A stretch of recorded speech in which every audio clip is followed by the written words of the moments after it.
Good morning, ladies and gentlemen. If we could all move to our seats, please.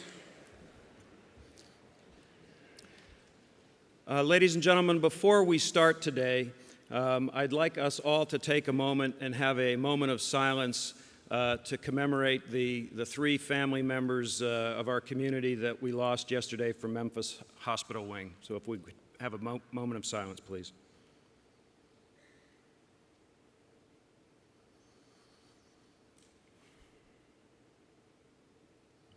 Thank you very much.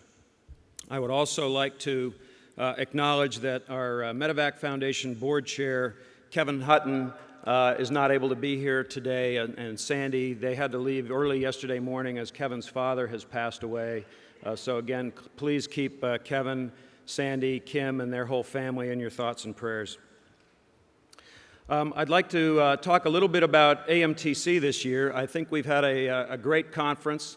We had over 2,300 people come as of yesterday, and we'll still have some additionals come in today, so we've had a great conference. We're bigger than we were in St. Louis a couple of years ago, and then next year we will be in the heart of the hotel and restaurant district in downtown Nashville. It'll be late September, and we'll be in the brand new, again, less than a month old at this point in time, Music City Convention Center. And everything's within walking distance next year, and we will have a great conference next year, so I look forward to seeing you all there. As we start this morning, I'd like to say when the world history is written for the first part of the 21st century, our general session speaker will be a significant part of that history. David H. Petraeus is one of our nation's most highly decorated military leaders and also one of our nation's most prominent combat commanders. He has dedicated his life to public service. He commanded the storied 101st Airborne Division Air Assault during the major combat phases of Operation Iraqi Freedom. He commanded the Multinational Security Transition Command Iraq, where he was responsible for the reconstruction of Iraq's armed forces, police forces, border security forces, and also the Ministry of Defense and the Ministry of Interior. He then went on to write the Army's current counterinsurgency doctrine, which dramatically changed the way our forces operated in Iraq and Afghanistan. He then commanded the multinational force Iraq during the surge in the Sunni awakening, changing the course of that conflict. He served as the commander of U.S. Central Command, where he was responsible for the conduct of both Operation Iraqi Freedom and Operation Enduring Freedom, as well as our military relations with nations throughout the Middle East.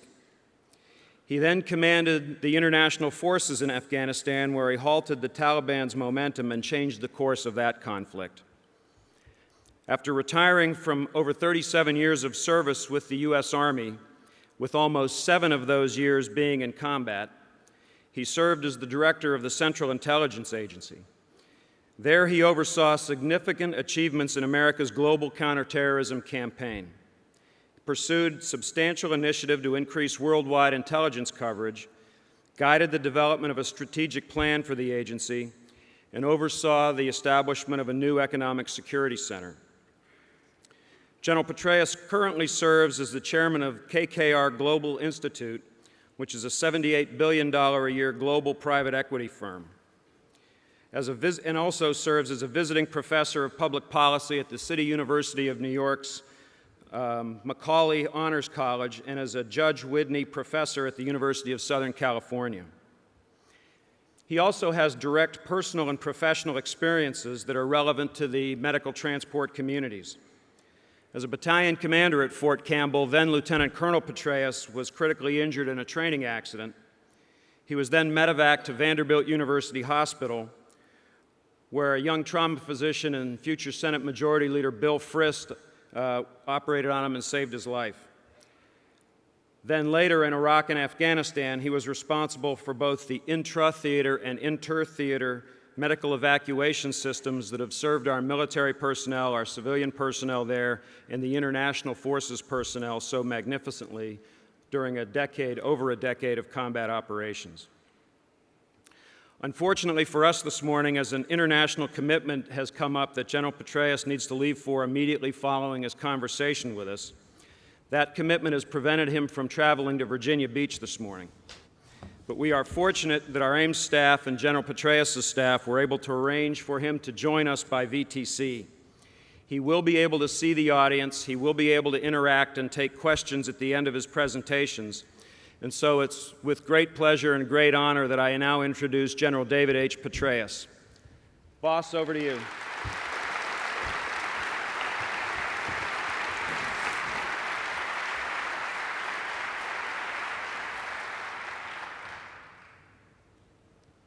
Well, thanks very much, Rick, for the kind introduction. Thanks, everybody, for the opportunity to spend some time with you.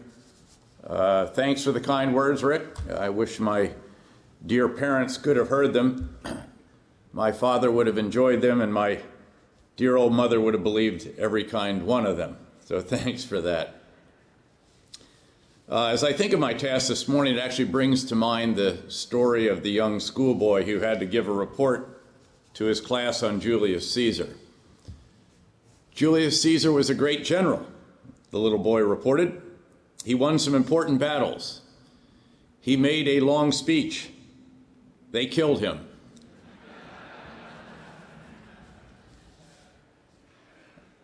I will avoid Caesar's fate today.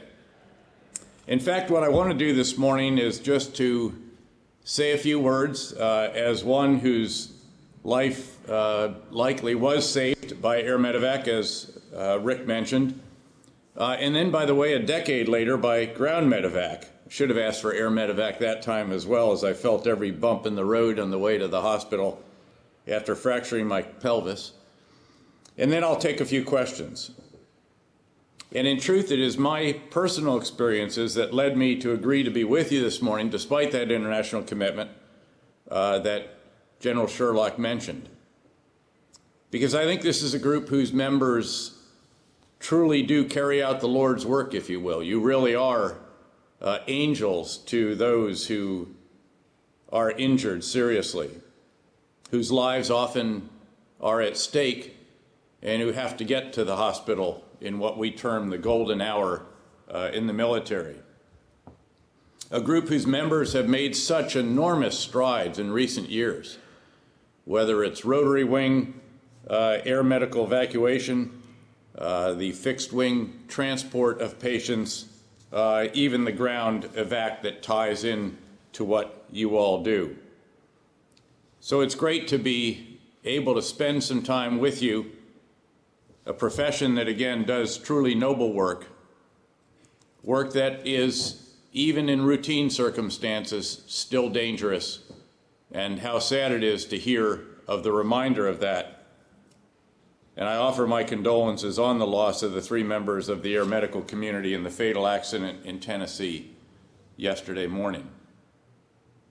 Up front, I do want to thank the Association of Air Medical Services, AMES, and your president and CEO, General Retired Rick Sherlock, and I thank Rick again for his great work in Iraq during, I think it was a 15-month tour when we were together there trying to establish the train and equip mission, as it was termed, in Iraq when I was back there as a 3-star.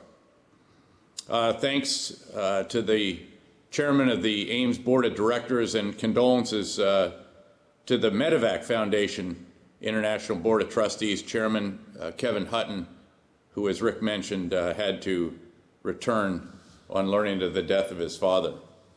Thanks to all of the partner organizations there, indeed to the sponsors, the exhibitors, the individual and corporate donors, everybody who made this possible, because it is an important gathering, and it's awesome to hear how many it did indeed gather for this session that you have each year. I was particularly pleased to learn of the international attendees. I understand that there are individuals who traveled from Malaysia, Australia, the Czech Republic, Germany, Switzerland, Turkey, the Kingdom of Saudi Arabia, and some other countries from around the world. And I'm sure that that has added to the sharing, the networking, and the education that has been going on there. I know that you had some winners who were announced on Monday evening, and I want to offer congratulations to them, especially to the Program of the Year Award winner, the University of Cincinnati Medical Center's Air Care and Mobile Care Unit. Hearty congratulations and well done to them, and really to all of those who were recognized at this year's event. Again, I wish I could have been there in person, but I'm delighted to be able to still be with you, albeit by video conference. But I do feel strongly again about the work that each of you does. And it's not just based on my personal experiences, as powerful as they may have been in my own life. It's really based far more on what I have seen civilian and especially, of course, military air evac elements do over the years to preserve the lives of those who have been seriously wounded and injured. This task is so important that when I was the commander in Iraq, then the commander at Central Command overseeing both Iraq and Afghanistan, and indeed the 20 countries from Egypt in the west to Pakistan in the east, Kazakhstan in the north, to the waters off Yemen in the south, in a number of which we had operations ongoing.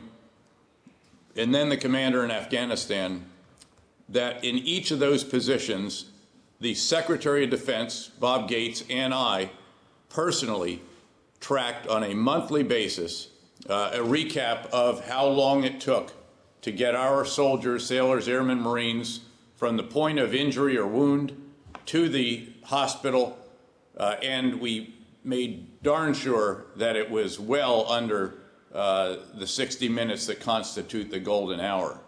In fact, in Afghanistan, it was typically somewhere in the 43 to 45 minute range, and we scrutinized each month every single mission that fell out of that range, that was out of that tolerance, determined what we could learn from that, and then tried to improve in each subsequent month.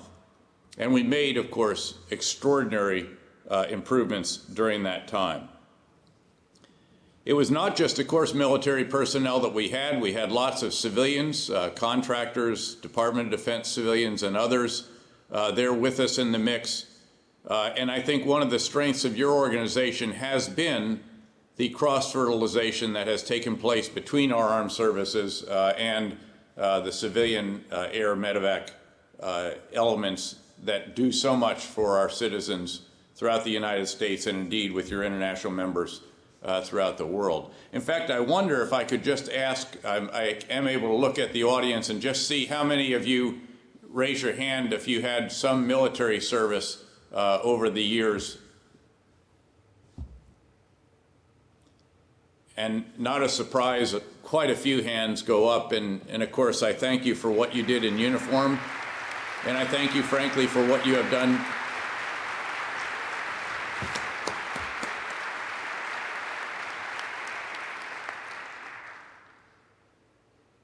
So again, I thank those who raised those hands for what they've done in uniform, and I thank all of you for what you have done in that sacred task that you carry out.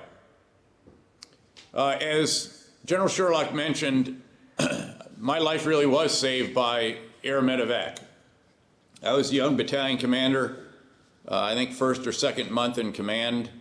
It was a Saturday morning. We'd done a long road march starting at about 1:30 in the morning. We arrived at a range. By the way, the Assistant Division Commander for Operations, General Keene, Brigadier General Keene, was there as well. He loved our unit, had a very aggressive spirit. And so rather than playing golf, there he was out there with us watching this very, very complex live fire exercise that we had. A lot of maneuver, grenades, heavy machine guns, indirect fire, and all of that going on. And he and I were following on behind the maneuver element in this live fire exercise when one of our troopers, after knocking a bunker out with a grenade, went in, sprayed it, came out, tripped on the top step, fell very hard, and we assumed tensed up and squeezed a round off in his M16. And it went right through my chest. It thankfully went over the A in Petraeus rather than the A in Army, or the outcome would have been quite different very quickly. But I had the classic sucking chest wound.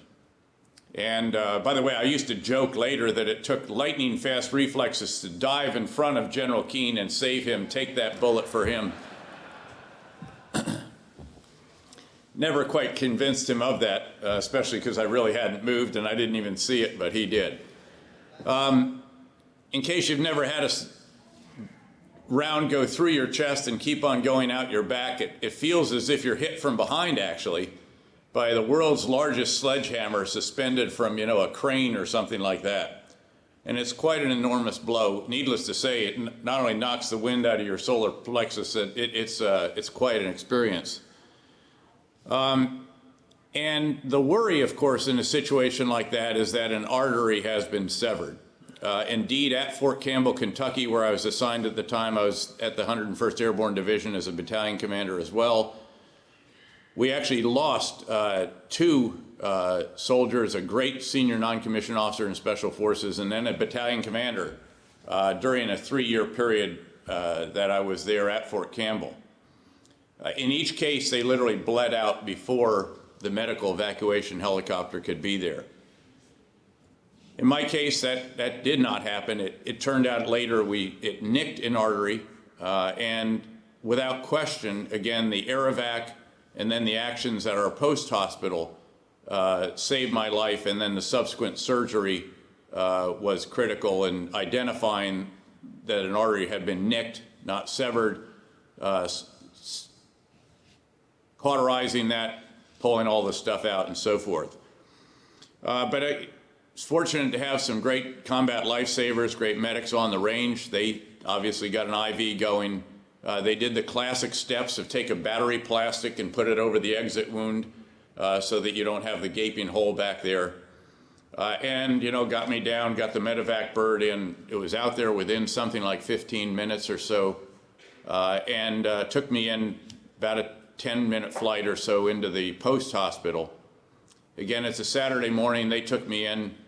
The surgeon on duty took a look at this and said, Colonel, this is really, really going to hurt. He tore everything off, and he took a scalpel and made a huge X in my side, right to the ribs, and it really, really did hurt.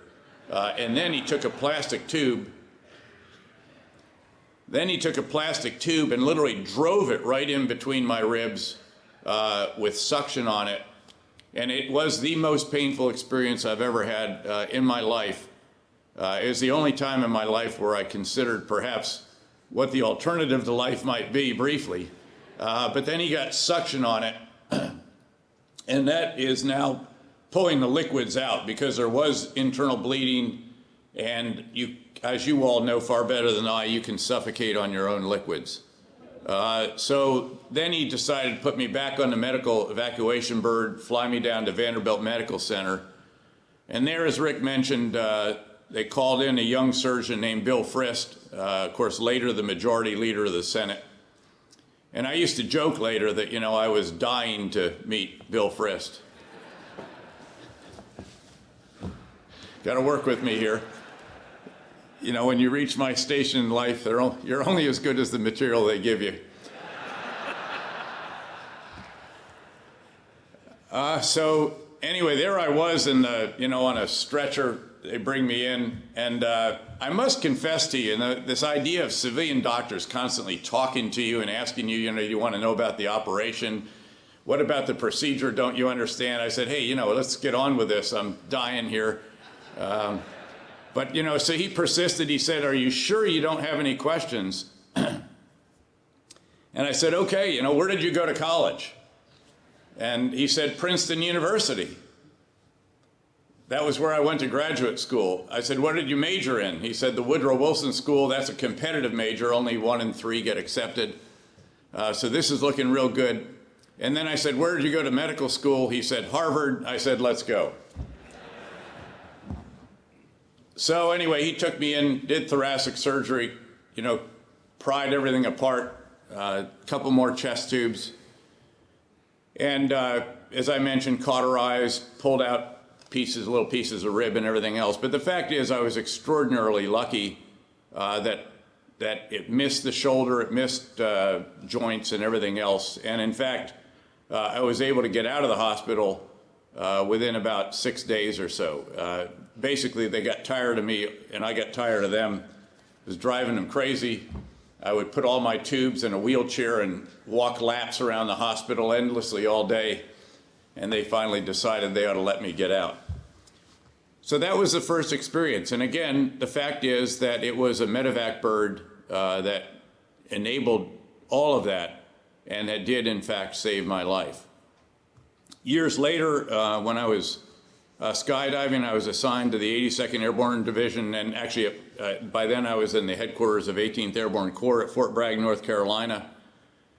I was skydiving one Saturday morning, and combination of a low turn and some dirty air, as it's called, air that's coming up off trees rather than nice horizontal, and tried to resemble a lawn dart, and really hammered in so badly that, I mean, again, that almost killed me, broke my pelvis, complete fracture front and rear. And as I said, I should have called for an air medevac. Instead, we got the ground evac out. And I felt every bump, twist, turn, and everything else all the way to the hospital. But ultimately had surgery there. But again, the evacuation community, the emergency medical community, because we actually had military medics on that drop zone because there were so many soldiers that used to skydive out there, I feel very indebted to it. Beyond that, of course, was my experience as a commander in combat. And as Rick mentioned, I was deployed for nearly 7 of the final 10 years that I was in uniform. I was privileged to have 6 straight commands in my final years in uniform, 5 of which were in combat. And it is there, of course, that we really, truly are reminded on a daily basis of how important the task of our medics, frontline medics, our ground and air evac units, those in the hospitals, those who transport them to subsequent care, whether it's Landstuhl in Germany, the military medical center there, or directly back to the United States. And needless to say, I saw every step of that process, experienced a lot of it over the years, even rode one time on one of the medical transport aircraft directly from Bagram Air Base in Iraq back to Washington to Andrews Air Base, plane full of very seriously injured troopers, and watched as our military medical professionals did extraordinary work. Some of these individuals, although they were obviously all stable and able to travel, still were in very, very rough shape. And it gave you a new appreciation for what your military counterparts do, even as we know what our civilian individuals do. It also, frankly, gives you a new appreciation for the blessings of life, and something that many, many people took home when they left combat. That show of hands earlier spoke to the kind of sharing that I highlighted earlier. I'm delighted to hear that you promote this coordination and cooperation. An awful lot that is discovered on the battlefield, and the pressure of having to constantly improve in combat makes its way into the civilian world, and sometimes back the other way as well. That kind of relationship, that sharing, I know is celebrated in your closing night social function called the Mash Bash, a great title, and a wonderful and fitting way for AMTC and the industry to pay homage to the military medevac and battlefield medicine systems.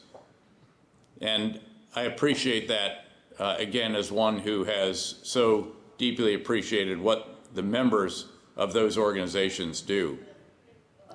I know that you are pursuing broader sharing of information and lessons. I know that Ames, for example, just signed a cooperative research and development agreement with the U.S. Army's Aeromedical Research Laboratory, and I was delighted to hear that the laboratory sent 2 of their researchers to speak at AMTC there yesterday. Again, I think that is tangible reflection of progress in that coordination and in the sharing of the lessons that those of us in uniform learned about how to shorten that period of time in the golden hour, something that I know you all work on as well. I want to commend you all actually on adopting a number of the safety systems and technologies voluntarily, as I understand it.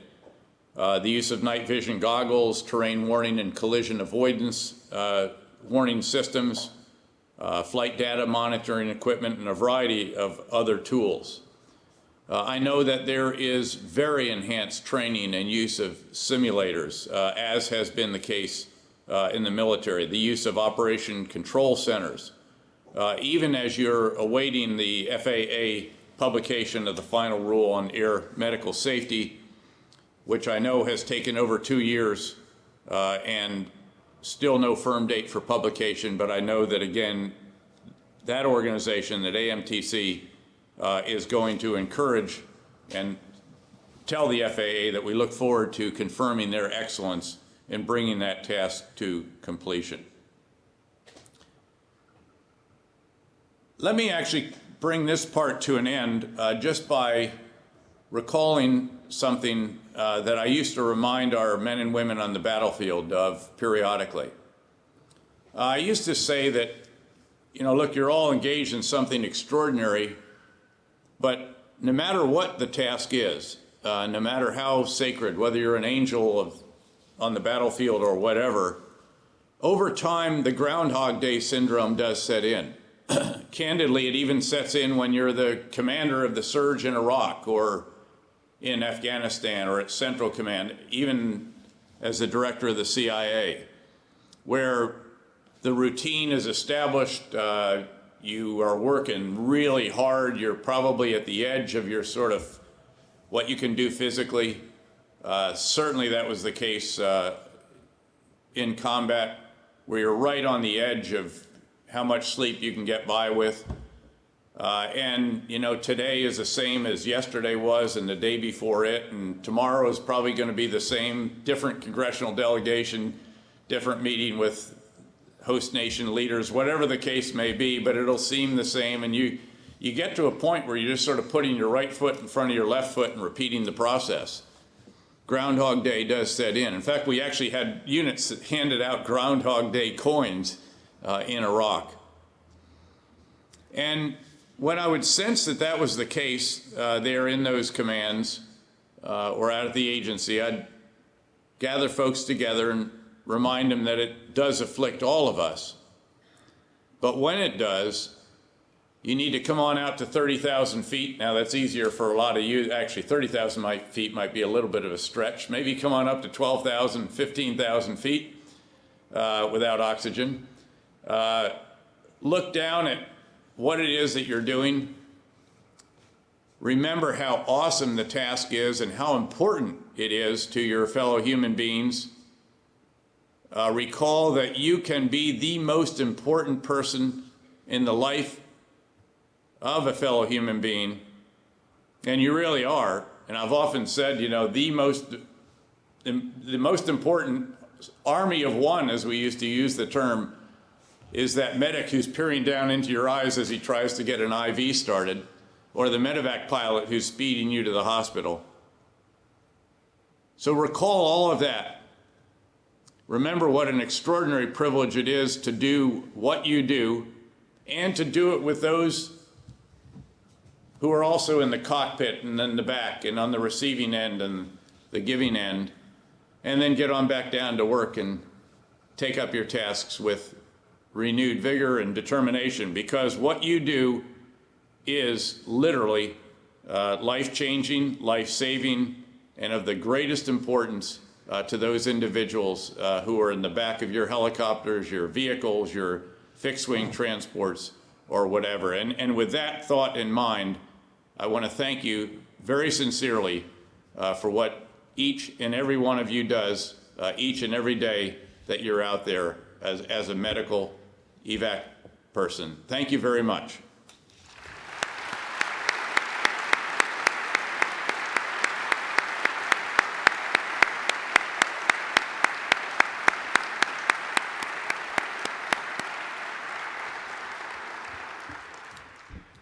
Boss, thanks very much for having been so flexible and going with the arrangements that we've made, and all the way, sir. If possible, if you take some air assault, sir. So if we could take some time, we do have some microphones set up for those that would want to ask General Petraeus some questions, and he will be able to see you from the audience, as he said. If you would like to ask a question, we have some microphones. Please come up to the microphone.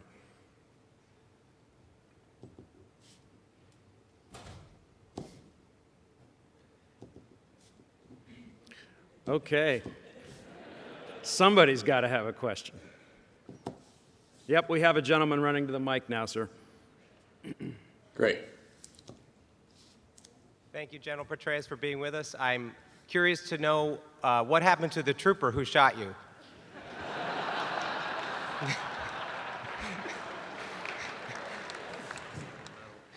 Yeah, actually, it's a wonderful question. And I usually include it in that story, and I was derelict in not doing so.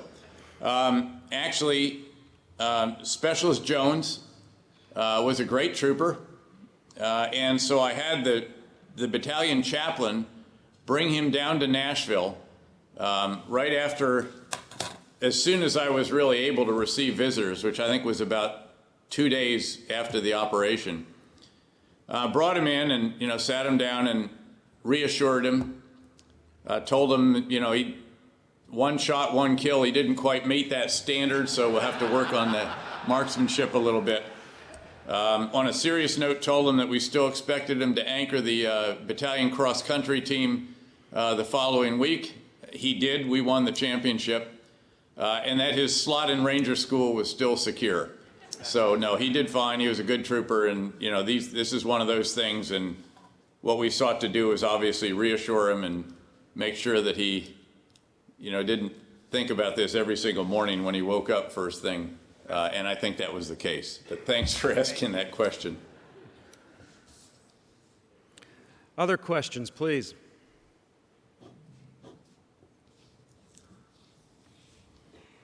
Yep, we have another gentleman going to the mic. General, it's not a question, it's just a statement.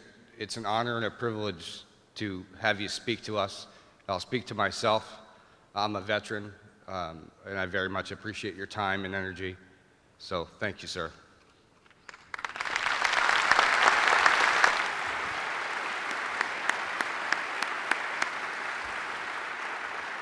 Well, let me just respond to that briefly, because the truth is, I thank you. And, whenever somebody's in the thanking mode to me, I say, well, I'll accept that, but only in as much as I can do so on behalf of the soldiers, sailors, airmen, Marines who were doing the hard work every day, turning big ideas at my level into concrete actions on the ground, in the air, on the sea, wherever it may be. The ones doing the tough work outside the wire every day, body armor and Kevlar, never knowing whether they're going to be greeted by a handshake or a hand grenade, but being capable of responding to either.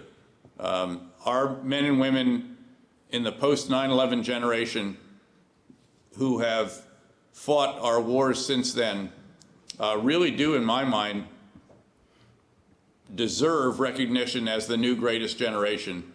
And I've been happy to see them recognized as such, even though many, and I'm sure many in that group there, feel that they still need to demonstrate, as the original greatest generation did, their contributions in the civilian world, in the life after uniform, as well as what they did on the battlefield. And I do accept that, and I'm pleased that they see it that way. But next question.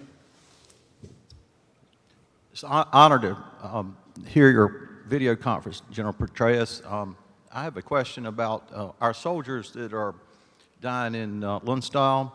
From my understanding, by talking to medical personnel, all of their organs are going to the German citizens.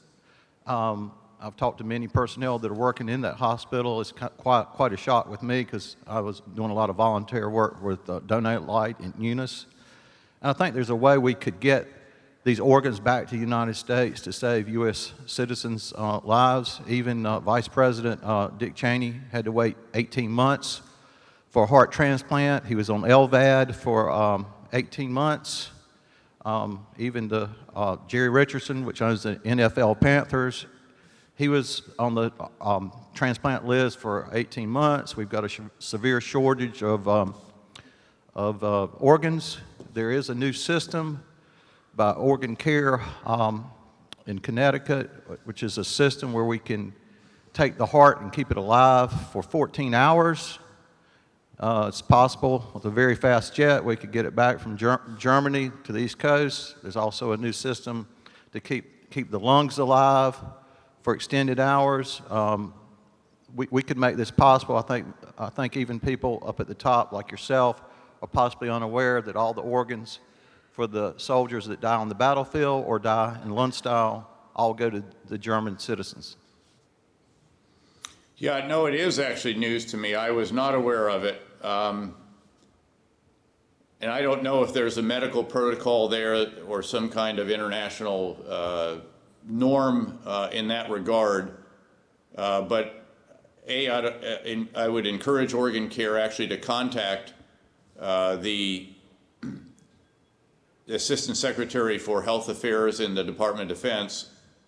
And I'll raise this myself as well. And Rick, you might do the same back through your channels just to be sure that people are aware of that, question it, and see if there is some reason for that beyond just the challenges of transporting organs back.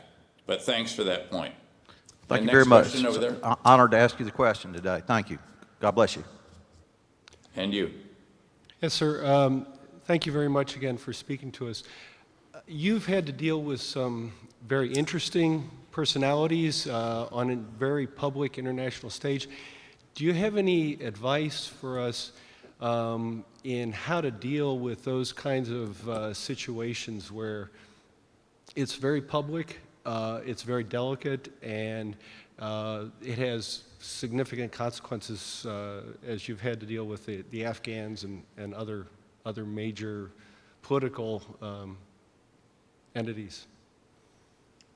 Yeah, no, thanks. I mean, it's a huge issue, and it was a huge task. I did deal with some interesting personalities, to put it mildly, and not just downrange, if you will, but also perhaps especially on Capitol Hill. I will always remember testifying the first public testimony during the surge, which surge started, as you'll recall, in early February 2007. And Ambassador Crocker and I went back to testify in September 10 and 11 of 2007. And we faced on one panel alone, just in one committee in the Senate, as I recall, 7 of the senators were running for president. And of course, we were a convenient piñata for several of them, and it's one of those cases in which you're proud to serve, and so forth. So, what I did try to do there, I mean, this sounds pretty obvious, if you will. The duties of a retired 4-star include stating the obvious, and I don't want to let you down. So I won't disappoint you on that score, but you really, really have to keep a grip on your emotions in those cases. I mean, some of these were highly charged situations. There were several times in Iraq and 2 or 3 times in Afghanistan where, in essence, I threatened to quit on the leader of a sovereign country. And, you don't do that lightly. You do it only when there's really, everything is at stake. You're literally putting it all on the table. It is sort of an all-in moment. And as I said, I did that on several occasions. But what you have to do is you've got to maintain a grip on your emotions. Again, the reason you're doing this is because something that is completely, totally unacceptable has been done or put forward, and something has to change, and it's either going to be him or it's going to be me. So what I would try to do was I would act, and I would go into a meeting and I would tell my senior advisor / translator, who was with me for all 4 years and then beyond that in Iraq and then at Central Command. And I would say, this is going to be a full range of emotions meeting, Sadi, his name. And Sadi, by the way, one of these wonderfully colorful characters. He was literally he was the Michael Jordan of Jordan, a Palestinian, Jordanian. He was, I'm not making this up, he was the first man to dunk a basketball in Jordan. He scored 70 points the first time that Jordan beat Syria in triple overtime or something. Came to the United States, went to a Mennonite college in the United States, ended up running, of course, a delicatessen in New York City, limousine driver and so forth, comes over. And he was really an operator. He was fantastic. He was a huge partner of mine. Rick knows who he is. So anyway, we would go over the talking points on the way to a meeting, say with Prime Minister Maliki or one of the other figures. And I'd say, okay, buckle your seatbelt. This is going to be a knockdown, drag out. I am going to start acting. I'm going to deploy the full range of emotions. They need to know that I can seem to lose my cool as well. But the trick is you can't lose your cool, because if you do that, inevitably, what happens is you experience what you call a non-biodegradable moment. That is a moment that never goes away. You've said something that is indelible. Your counterpart will never, ever forget it. He will always hold it against you. And so you've got to push it right up to that point. Ideally, you're acting the whole time. But occasionally, I could feel myself start to spin into real serious emotion. And when that happened, he would pluck at my sleeve and get me to make sure that, a high hover is okay, orbit was not acceptable. And so, to put it in aviator terms. So again, you really have to work very, very hard at making sure that you don't lose it. Say something that will, again, be non-biodegradable and will undermine your relationship, perhaps destroy your relationship with the most important person in your professional life, which happens to be the leader of the country in which you are helping to fight an insurgency. And so that would be the thoughts on that one. Thank you very and back much, to sir. the other microphone, I think. Thanks. Yes, go ahead. Say, General, it's a pleasure to speak with you today, and I just wanted to say that I used to fly you on the 2-1 mission set, you and Admiral Ryan Crocker, in and around Really? Sadr City. Yeah, quite a few times, actually. Just want to make a point that General Petraeus would have me shut my flare buckets off on a Black Hawk so that we wouldn't irate the Shia community over Sadr City. So I have a lot of respect for you, because that took a lot of guts for a general to have us shut that off. It exposed us to some of the Misog missile one shots and stuff like that. But my question is really up in the Balad area. I saw a lot of trauma related to civilians and children in particular. Once forces left in 2011, do you know if there's still any effort with NGOs to support those communities for ongoing medical care? I guess once we left, and I do try to research what goes on over there in the news, but I don't see a lot of information. It's almost a black hole since the reporters are gone. But just curious if the U.S. From the State Department level has a lot of folks who are there to try to help with ongoing care.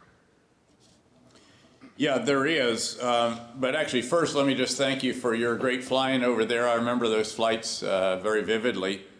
I was really privileged to fly with some of the military's greatest aviators. Needless to say, if you're the commander of the 101st Airborne Division, you got 254 helicopters. You've got a lot of pilots in charge to choose from.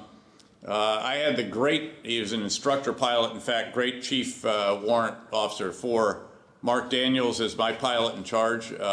Throughout the first year that I was the commander in Iraq, he was the one who we went into the dust storm, actually, and we kept on flying and flying and flying. I mean, our first flight was something between 250 and 300 miles into Iraq. We had to refuel en route out of the desert refueling stop that the 101st Airborne Division support element had established.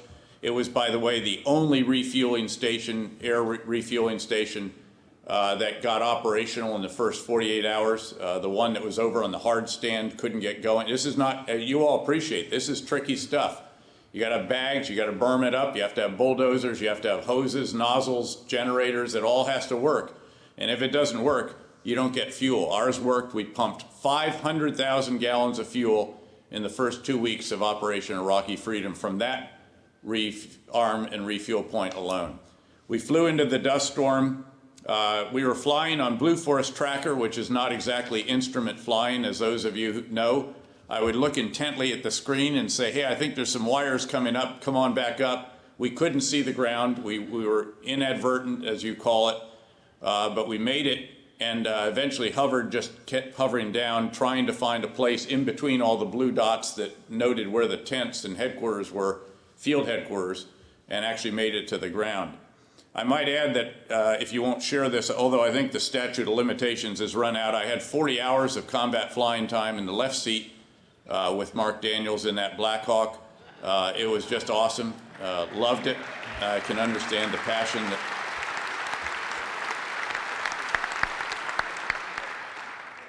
I mean, rotary wing flying is just unbelievable, even though they've made it so easy now with little hats and all this other stuff that's on there, but it's still awesome. Turn the hat off and still use the collective. Anyway, it was pretty exceptional stuff, and we had some very, very challenging missions during that first year in particular, up in the north in the mountains and the fog and the clouds and all the rest of that. We did indeed do a lot for the communities while we were there, and we did it ourselves. In fact, a lot of our medical organizations not only helped civilians directly in a variety of different ways in medical readiness exercises and so forth, as we called them, which were really serving the community. We also helped rebuild hospitals, aid stations, and the like throughout the country. When we left, needless to say, that element of it did cease. There are numerous NGOs that are still intent on helping in Iraq, our former partners, and those in some cases, whose lives were changed by our operations. The challenge in Iraq now, and the tragedy, frankly, is that because of certain authoritarian actions taken in the wake of our departure, after we spent several years helping Iraq knit the fabric of society back together, to bring the Sunni Arabs back into the fold, to give them a sense of that they had an incentive to support the new Iraq instead of continuing to oppose it, and then to do the same thing with some of the Shia militia extremists, because we helped Iraq reconcile with both communities, not just the Sunni insurgents. And of the 103,000 sons of Iraq, as we termed them, in the awakening, there were about 25,000 that were actually Shia, as well as, again, the rest that were, the majority that were Sunni Arab. The NGOs do continue to do good work, but they are increasingly challenged by the security, the deterioration in the security situation. And I'm very, very concerned that the actions taken by the government will have so reawakened, if you will, the Sunni concerns about a place in the new Iraq, and then therefore given the Shia militia extremists a chance to revive, or an excuse to revive as well, that will see once again the kind of horrific sectarian violence that characterized the country in late 2006 and into 2007, and was the reason that we conducted the surge. I should note, by the way, that the surge that mattered most was the surge of ideas. It was the change in strategy. It was reversing the flow to big bases to get back among the people, recognizing that the decisive terrain in Iraq was the human terrain, that we had to secure and serve the people, and we could only do that by living with them, if you will. 77 additional locations in Baghdad alone. That we couldn't kill or capture our way out of an industrial strength insurgency. We needed to reconcile with as many of those who were willing to, again, come in from the cold, stop being part of the problem and start being part of the solution, but we had to, again, ensure their security. And that there were then going to be irreconcilables left, and that we had to go after them even more aggressively than we did before, that we had to have a comprehensive civil military effort going forward, and on and on and on. So that was the surge that really mattered, though it was clearly enabled by the surge in forces, and without the surge of forces, we would not have been able to achieve the results we did achieve as quickly as we did, and in time to retain the support, the little support at Capitol Hill that we still had by that point in the campaign. And then subsequent to that, of course, more and more progress drove violence down, ultimately by 95%, and really had a tremendous new opportunity for Iraq and the Iraqis. I might contrast that, by the way, and just note that with respect to Afghanistan, I repeatedly stated as the commander of Central Command and then as the commander on the ground that I never thought we were going to be able to flip Afghanistan, to be able to turn it so dramatically as we were able to do with Iraq. I truly did believe we could do what we did in Iraq. There may not have been many other believers, especially in Washington, but we knew Iraq, we knew what could be done. We'd spent the previous year back in the States, many of us, mapping out what actions were required. But with Afghanistan, the differences between the two are so dramatic. The fact that the insurgent leaders have sanctuary in the tribal areas of Pakistan and then down in Baluchistan in Pakistan, that there's very, very little human capital, limited infrastructure, and a very limited capacity to raise revenue. So that Afghanistan would without question, be one in which we could halt the momentum of the Taliban, which is what the president wanted us to do, accelerate the development of the Afghan security forces, and start transitioning to them and to their institutions, all without the place falling apart, so that we could ensure our principal and overriding objective in Afghanistan, which is just to make sure that al-Qaeda could not come back and reestablish the kind of sanctuary it had when the 9/11 attacks were planned there. So at that, let me take that next question right there. I think we have time for at least one more question. Thanks. Okay. General Petraeus, thank you. It's an honor to have you addressing us today here at Virginia Beach and Air Medical Transport Conference. My question is about safety. I know that the Department of Defense and the U.S. military strives for an A report card on safety, as do all of these professionals in this room with us today. And I'd like to hear your words of encouragement on us to carry our mission out of a vision of zero accidents and A report card of safety in our industry. Well, I mean, it goes without saying, again, especially as somebody who had 3 different assignments in the division that had more helicopters than most countries, that, you know, there's nobody, I don't think, in uniform who is more keenly aware of the need for safety than I was. In fact, the single worst night of my life was toward the end of that first year in Iraq, when 2 of our Black Hawks collided. One was blacked out, was circling over the city with a quick reaction force, and the other one, which should not have been down at that altitude, came down for some reason to take a look at something, was supposed to be transiting the airspace and ran into the tail of the blacked out helicopter, obviously without seeing it. Absolutely tragic event. 17 of our great troopers killed in a single accident, a number of others on board that were seriously burned and injured, and just absolutely terrible. Obviously, at the end of the day, what we sought to do was to memorialize our fallen comrades, to do a very serious review of what took place in a safety investigation, accident investigation, and then to determine what additional measures were needed to prevent such accidents in the future. I know that all of you are wedded to that. I know that all of you, again, were reminded in this tragic loss yesterday morning in Tennessee that even routine operations can end up being fatal. And so I think, again, the absolute commitment to safety is one of those areas that is sort of an inviolable kind of commitment. And again, look, I know that I'm very much preaching to the converted on that particular action, though I also know, frankly, that there is a commitment on the battlefield and in the civilian air medevac community to try to rescue that individual in difficult circumstances. And so in the battlefield, we're constantly balancing the security/safety risks with the risk to the individual who's on the ground and desperately needs the medical evacuation services. So you've constantly got those conflicting pressures, and at the end of the day, it comes down to judgment. And I think when you think of the qualities of aviation professionals in particular, that judgment has to be right at the top of the list. And perhaps one more question, if there is one more. Good morning, sir. My name is Emily Bennett. I'm a former active duty medic, and I also served in the Army Nurse Corps. I have two questions, actually. One's a fairly quick one. When you were in your skydiving accident, did you intend to hook your landing? And the second one,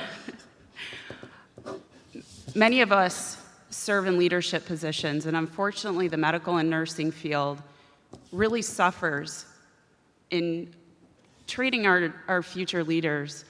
And I wondered if you could give us some advice, both being a second lieutenant at one point and being in the position that you've been in, both in the military and in the civilian world. Sure, thanks. Look, I mean, I don't know how many skydivers are out there, but, you know, skydiving this isn't the kind of skydiving where you come down into the stadium and do a nice little landing. Skydiving on many drop zones now is, I mean, it's reasonably extreme. You're trying to maneuver in the ground. So you're not only doing great stuff in the air, and we were doing four-way and all the rest of this, and I was really fortunate to jump with the Golden Knights probably about 50 times during my time as a free faller. But then you're doing stuff closer to the ground, and the way you accelerate to get that speed over the ground and then plane out and then sort of slide to a landing is by doing a low turn. So I cannot say that I intended to hook turn, which is of course forbidden on a drop zone, but it was a turn that was reasonably close to the ground, and sadly the canopy was cranked, as they say, when it hit this air that was coming up off the trees, and it just dove. You know, the canopy goes where the air column is. Usually the air column's coming like this, and the canopy stays on that. If the air column is going like that up trees, which is right where I hit this turn, it will dive. And my canopy dove. I knew I was in for a ride the final 80 feet, and it was a real hard hit. So I was very, very fortunate actually to, I didn't walk away, but I was very fortunate to be able to walk 7 months later when I got off crutches. With respect to leadership, let me just, and this will probably be the end then to this portion, and I'll end by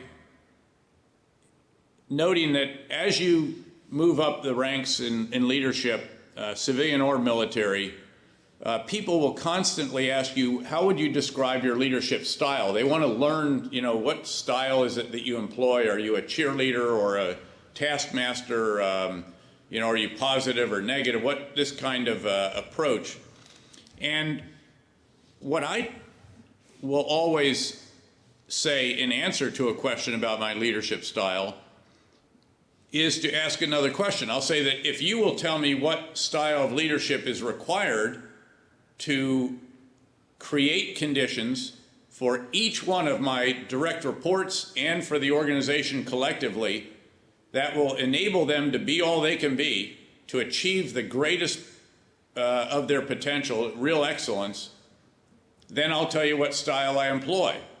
You know, somebody like retired General Rick Sherlock needs a pat on the back once a year, if that often, so maybe you give him two.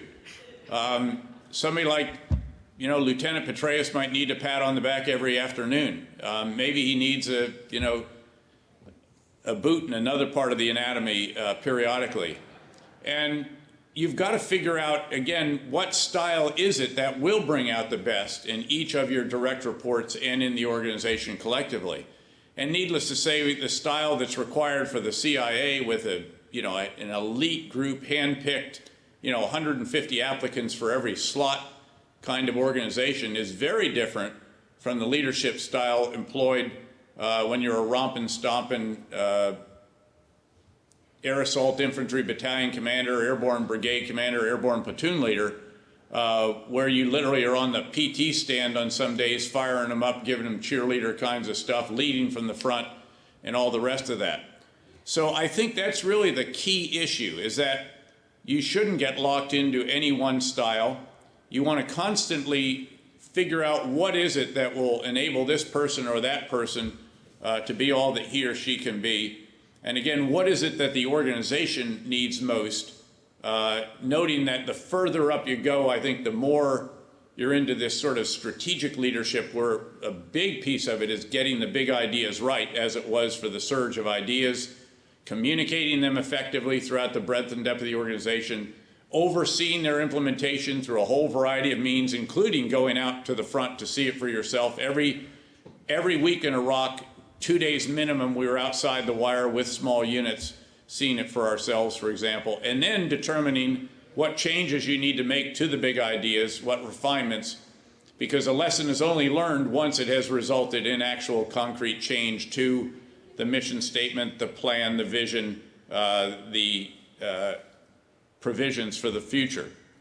So I think that is what is really key in leadership, with one final caveat, and that is that I think it is usually the best to assume that everyone wants to do his or her best.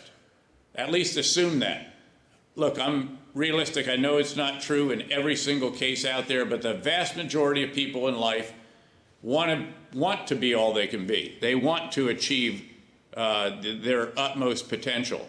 And again, what you're trying to do is create conditions in which they can do that, and that will inspire them to do that. And so it's usually better to be positive, in the sense affirmative. So instead of saying, hey, you better have that darn report on my desk by Monday, close of business, or it's curtains for you, buddy. Perhaps more effectively is to say that, boy, I'm really looking forward to that report that I'm going to see on Monday. I look forward to confirming your excellence in what you'll provide. And the idea of confirming excellence is a pretty good technique. And frankly, with respect to this group, so many of us in the most important events of our lives, i.e. when we've been nearly killed, seriously wounded, seriously injured, have been able to confirm your excellence, and it's done on a daily, hourly basis throughout our great country, the countries of those partners who are there, and especially out on the battlefields where our young men and women are implementing the policies that are keeping our country safe and pursuing our interests. And again, the reason I'm here this morning is because I'm grateful to people, you and to people like you and those you represent. And that's why I want to end this by just saying thanks so very much for the very, very important tasks, indeed the sacred tasks, that you carry out to rescue and to safeguard others at the moments when they need it most. Thank you all very much, and air assault.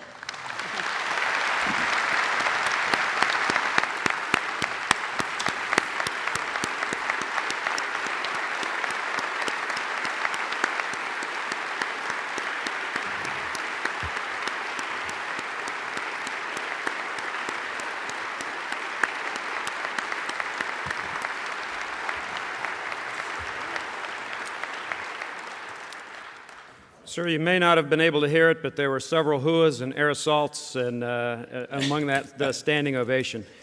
We did have some additional questions that I'll gather and send on behalf of a couple of the other folks that wanted to ask. We also had a gentleman that, and I'm sure a couple others that would have liked to have passed on their individual coins or organizational coins for you, and I will gather those as well and get them to you as tokens of their appreciation. One thing I would like to also do personally, boss, is thank you from the bottom of my heart for addressing this audience. It's been a great speech, a great interaction, not a speech. And we appreciate your time very, very much. And on behalf of our community, once again, thank you for your service over more than 40 years to our country, and thank you for everything you continue to do. Thanks, Rick. Pleasure is mine.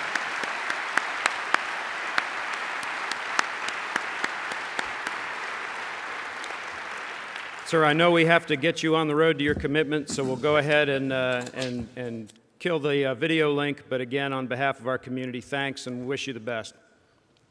Thanks. Cool. One other just admin thing. We've had a couple of folks mention that that folks have mistakenly grabbed the wrong bags and different things, so if you would be able to check your bag, if you have the wrong bag, if you could drop it off at the registration desk to make sure that the right person is able to get their materials, we'd appreciate that very much.